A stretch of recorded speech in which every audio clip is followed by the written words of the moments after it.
her take a bite of Chinonso's juicy chicken and then, with a sly smile, offer him a cup of water, telling him it was good for his health. Norma was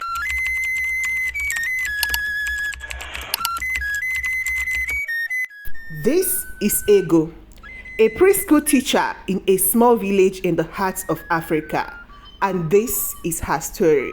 Before I continue, please consider subscribing to the channel. It helps us bring more tales like this one to you and many more. Now get comfortable. Let's reveal the secrets of this preschool teacher.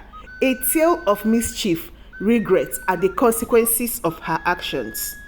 In the small village of Umuago, when the scent of egusi soup and the sound of the ekpili drum filled the air, Ego was once a respected and beloved preschool teacher.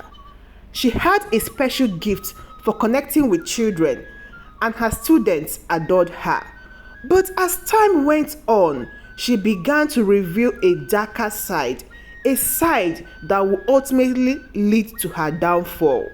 It all started when she noticed that some of the children in her class would bring delicious and exotic foods from their homes.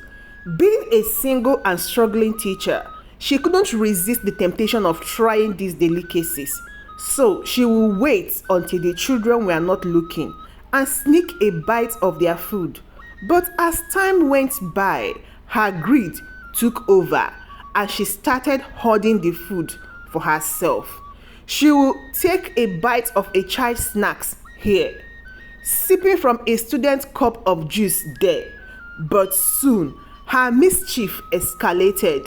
She began to identify the children who brought the most delicious and exotic food to school, the ones whose parents were wealthy enough to afford such luxury.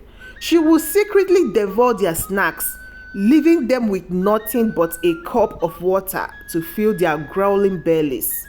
The children would cry, their eyes welling up with tears, and she would feign concern, all the while hiding her guilt behind a mask of innocence.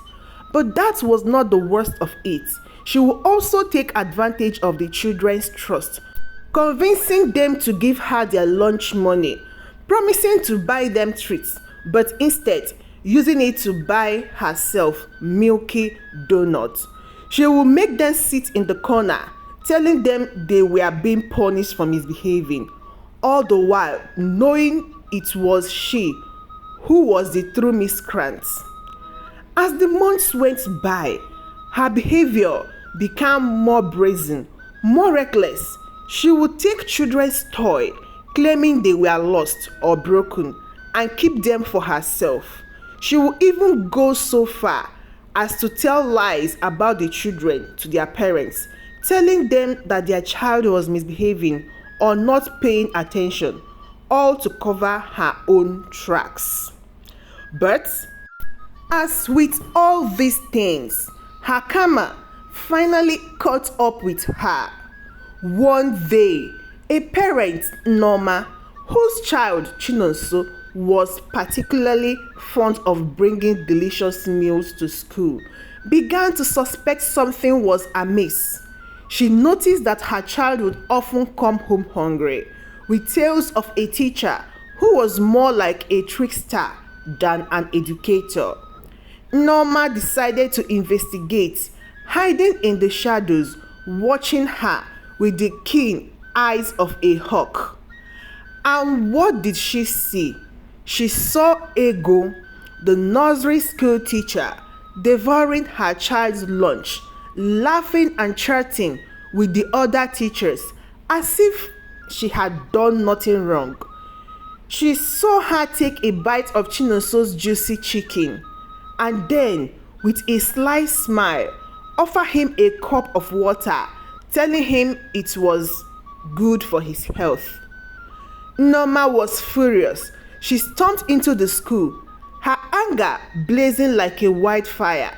She confronted her, her voice shaking with rage, and Ego was caught red-handed. The other teachers were shocked. The children were crying, and she was left standing alone, her shame and guilt hanging like a heavy cloak around her neck. The school administrators were called, and she was brought before them. Her head hung in shame. They listened to Norma's testimony, and then, with a heavy heart, they pronounced her punishment. She was stripped of her teaching position and forced to return to her village, her reputation in tatters. As she walked away from the school, her head bowed in shame. She couldn't help but think of her poor salary as an excuse for her behavior. But deep down, she knew it was not the truth. She had let her own selfish desires consume her, and now she was paying the price. She returned to her village, a shadow of her former self. Her family and friends welcomed her back with open arms, but she could see the disappointment in their eyes.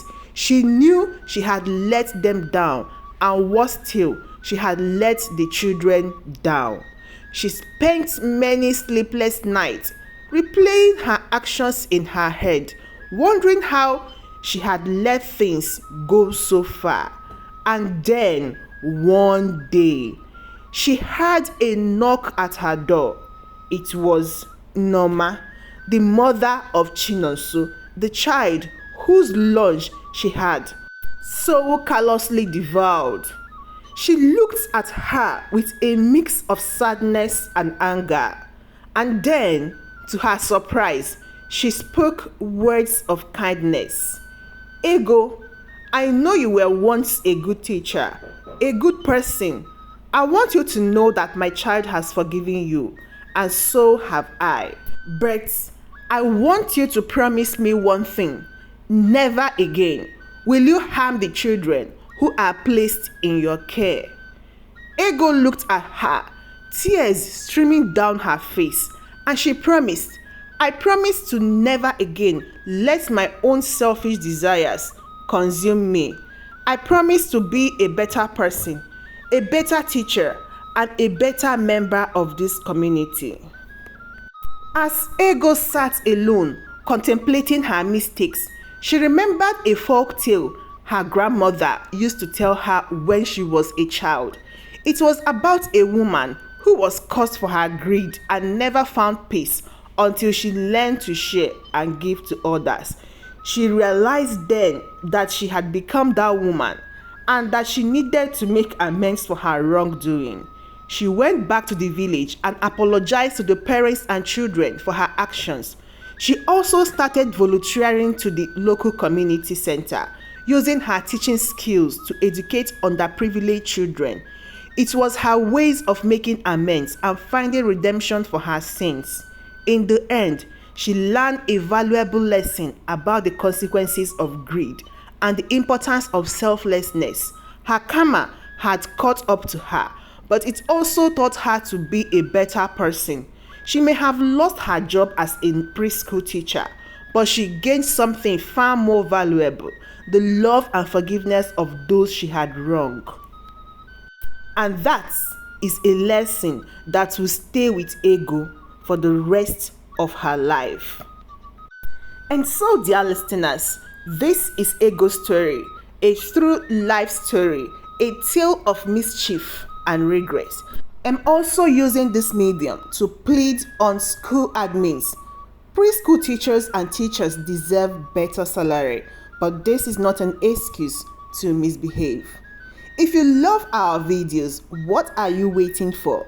Please subscribe to the channel and turn on the notification bell so you don't miss any of these beautiful tales we'll bring your way. Till we see you again in our next story. Goodbye.